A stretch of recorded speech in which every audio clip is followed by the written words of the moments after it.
So, kakain na naman tayo, kaya let's go!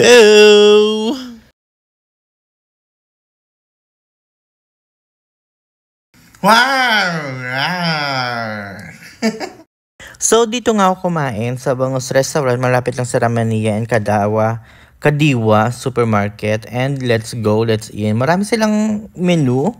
Look, wala pa masyadong kumakain siguro. Or, ewan ko, hindi ko alam the reason. So, I ordered beef ampalaya with this bangus. Nag-crave ako ng bangus. Ang ganda ng belly niya. So, may rice ng kasama yan, may water, may soup, may suka.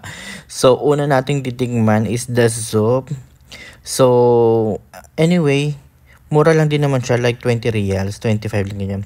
Tinikman ko yung beef ampalaya. Okay naman yung beef ampalaya.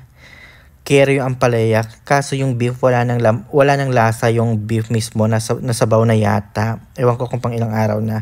And bangus is, I love the belly. Sobrang kapal. Kaso walang lasa, hindi yata nababad or hindi binabad. Basta prinito na lang. Kasi walang alat, walang asim yung bangus nila. So, I give it 6/10. The beef ampalaya is 6/10 din. Wala lang, di ako masyadong nasarapan.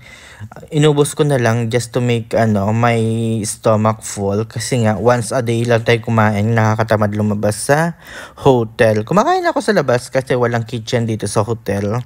And yun lang yung problema dito sa hotel ng CMC, sa company namin. Walang lutuan, which is naman, nakakagastos. Pero all in all, I love the ambience kasi may pelikulang Pinoy.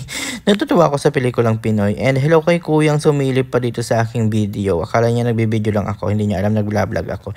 Anyway, yes, naubos na rin naman natin kasi sayang. Do not waste food nga ang motto ko. So, kung gusto nyong kumain, just eat in your rules na lang. And this is also, may available silang tom yum, and yung mga mani-mani na yan. And the problem here is cash only basis. Hindi pwedeng mag-card ng kakaloka. This is the whole area. Pwede naman sa taas. Meron pa silang taas. Masikip pero okay na rin. Thank you so much for watching. Bye!